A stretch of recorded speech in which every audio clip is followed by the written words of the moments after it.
وقت میں اس مسئلے پہ آؤ غور کرو. جیسے اللہ نے آدم علیہ السلام کو پیدا کیا ہے تو آپ جانتے ہو اللہ نے اپنی قدرت سے یعنی مٹی سے حضرت آدم علیہ السلام کو پیدا کیا ہے. پھر ان کے بائیں پسلی سے حضرت حوا کو پیدا کیا ہے. پھر وہ یعنی ان سے نسل انسانی کا سلسلہ شروع ہوا ہے. پھر یعنی اس کے بعد میں کہہ لیا جائے کہ حضرت نوح علیہ السلام ہے. نوح علیہ السلام کو آدم ثانی کہا گیا ہے جن سے پھر نسلیں بڑھتی ہوئی نظر آئی ہے. یہ سب تفسیر کی کتابوں میں ہے.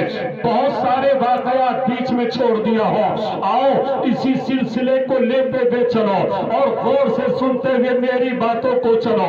اب آؤ اور آگے ذہن دوڑاتے ہوئے چلو. آؤ چلے آؤ حضرت عیسیٰ پیغمبر کی بارگاہ میں حضرت عیسیٰ علیہ السلام کے بارے میں آپ غور کرو اور سوچتے ہوئے چلو کہ حضرت عیسیٰ علیہ السلام کو اللہ تبارک تعالیٰ نے کیسے پیدا کیا ہے. تو ہر ایک یہی جواب دے گا کہ حضرت عیسیٰ علیہ السلام یہ پیدا ہوئے ہیں تو بغیر باپ کے پیدا ہوئے ہیں کہ نہیں ہوئے ہیں. اس لیے کہ جبریل امی آئے اللہ کے حکم سے ان کی ماں کے گریبان میں پھونک مارا ہے وہ حاملہ ہوئی ہے. حضرت عیسیٰ پیغمبر پیدا ہوئے. میں کہنا یہ چاہتا ہوں کہ اللہ قادر مطلق ہے. چاہے تو مٹی سے پیدا کر دے, چاہے تو بغیر باپ کے پیدا کر دے, چاہے تو بغیر ماں کے پیدا کر دے, چاہے تو بغیر وسیلے کے پیدا کر دے, چاہے تو کوئی وسیلہ لے آئے. لیکن ہم اور آپ اسی کو غور سے سن لیجئے گا, دھیان میں رکھتے ہوئے چلیے گا. مثلا جیسے کہ ایک بیٹے کی شادی ایک یعنی بچی سے ہو جاتی ہے, ایک بیٹی سے ہو جاتی ہے, اور اسی یعنی نسل کو میں بڑھانے کی کوشش کر رہا ہوں. جب شادی ہو جاتی ہے, شادی ہونے کے بعد اللہ کی اگر مرضی ہوتی ہے دونوں کا جب ملاپ ہوتا ہے پھر یعنی نطفہ ماں کے رحم میں یعنی سمجھ لیا جائے اس کی بیوی کے رحم میں قرار پا جاتا ہے. حضرات میری ماں بہنیں ہیں اس لیے بہت ڈھکے چھپے الفاظ میں بیان کر رہا ہوں, غور سے سنیے گا. یعنی جب شادی ہوتی ہے, شادی ہونے کے بعد جب اخلاص شوہر اور بیوی کا ہوتا ہے, ملان ہوتا ہے, نطفہ آ کر کے قرار پاتا ہے. نطفہ تو کیا ہے, ایک ناپاک ہی تو قطرہ ہے, اور وہ کون سا قطرہ ہے آپ غور کرتے ہوئے چلو. میں آپ سے کہنا چاہتا ہوں وہ نطفہ آ کر کے ماں کے رحم میں قرار پاتا ہے. بہت پڑھے لکھے سائنسداں ہیں, اگر وہی یعنی رحم نہ کھلے تو نطفہ باہر رہ جائے گا, ماں کے پیٹ میں بچہ نہیں آئے گا, رحم کے اندر نہیں آئے گا. کیڑے جو اس کے بغل گھومتے ہوئے نظر آتے ہیں جب نطفے کو کھا جاتے ہیں تو یعنی رحم میں کوئی بچہ نہیں ٹھہر پاتا ہے. بہت ساری تحقیقیں بیان کی گئی ہے, لیکن میں آپ سے کہنا جو چاہ رہا ہوں غور سے سن لیجئے گا میری بات اور دھیان میں اتار لیجئے گا میری بات اور غور سے سنیے گا. جب ایک کی شادی دوسرے کے ساتھ ہو جایا کرتی ہے لیکن ایک شادی کے تعلق سے آئے دن خرافاتیں ہوتی رہتی ہیں. اس لیے حضرات یہ تو وقت نہیں ہے کہ میں آپ کو پیغام دے دوں, لیکن اتنا بات ضرور کہہ کے جاؤں گا. ہم اور آپ شادی بیاہ کرتے ہیں تو ہمارا ماحول کیا ہوتا ہے, ہمارا مزاج کیا ہوتا ہے. آج لوگ دو چیزوں پہ زیادہ دھیان دیتے ہیں, ایک تو اس کی دولت کو دیکھا کرتے ہیں, ایک اس کے حسن کو دیکھا کرتے ہیں کہ دولت ہے کہ نہیں ہے, جہیز میں ہم کو کتنا سامان دے گا. ایک حسن ہم دیکھتے ہیں کہ چاند کا ٹکڑا ہے کہ نہیں ہے, کتنی خوبصورت ہم کو بیوی ملے گی. لیکن حضرات میں کہنا چاہتا ہوں سنو, اس کی شریعت آپ کو حکم کیا دیکھتی ہے کہ آپ اس کے ایمان عقیدے کو دیکھو, پہلے سیرت کو دیکھ لو, صورت کو بھی دیکھ لو. اگر یہ میچ کر جائے, ایک دوسرے کے مناسب ہو جائے تو آپ اس کو اختیار کر لو. لیکن حضرات اور ایک بیٹے کی شادی دوسرے سے ہو گئی ہے, ماں کے پیٹ میں نطفہ آ گیا ہے, اب وہ آنے کے بعد جب قرار پا گیا ہے تو آؤ اس کی حالتیں بدلتی رہتی ہے, حیت بدلتی رہتی ہے. اب یعنی علماء تھوڑا دھیان دیں گے, یا میں نے تو یہ پڑھا ہے کہ 40 دن اس کی حیات ہوتی ہے, یعنی 40 دن کچھ اور رہتا ہے، 40 دن کے بعد کچھ اور ہوتا ہے، 40 دن کے بعد کچھ اور ہوتا ہے۔ یہ کہہ لیا جائے کہ جب نطفہ ماں کے پیٹ میں چلا آتا ہے تو اسی نطفے کی حالت بدل دی جاتی ہے، وہ بشتا خون ہوتا ہے، وہ لوتھڑے کی شکل میں ہو جاتا ہے، پھر اس کے بعد میں پھر اسی کو گوشت ہڈیاں پورا انسان کا ڈھانچہ آ کر کے تیار کر دیا جاتا ہے۔ یہ کون بناتا ہے؟ اللہ بناتا ہے۔ غور سے سنیے گا، پیٹ میں کون بنا رہا ہے؟ اللہ بنا رہا ہے۔ سارا ڈھانچہ آ کر کے تیار ہو گیا ہے۔ اب میں پوچھنا چاہتا ہوں کہ یعنی شوہر کا بھی نطفہ ہے، عورت کا بھی نطفہ ملا ہوا ہے، دونوں کے نطفے سے اب اس کی تحقیق پہ مت جائیے گا کہ بچہ کبھی کس کے شکل میں ہوتا ہے، کبھی باپ کے شکل میں آ جاتا ہے، کبھی ماں کے شکل میں آ جاتا ہے، کبھی یعنی بیٹا پیدا ہوتا ہے، کبھی بیٹی پیدا ہو جاتی ہے۔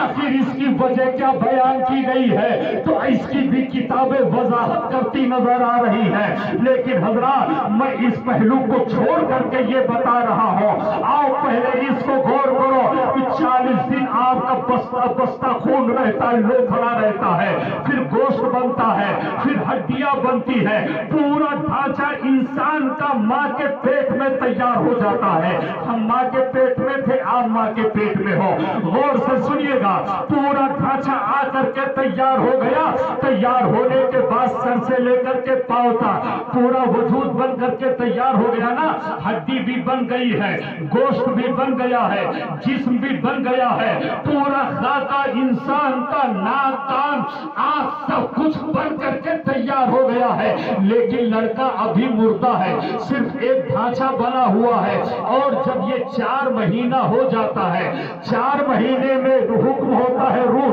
داخل کرنے کا، چنانچہ 4 مہینے میں روح داخل کر دی جاتی ہے، اب ماں کے پیٹ میں بچہ زندہ ہو جاتا ہے۔ غور سے سنیے گا مسئلہ، کوئی جلدی اس کو نہیں بتاتا ہے، 4 مہینے میں روح داخل کر دی جاتی ہے، بچہ ماں کے پیٹ میں کیا ہوتا ہے؟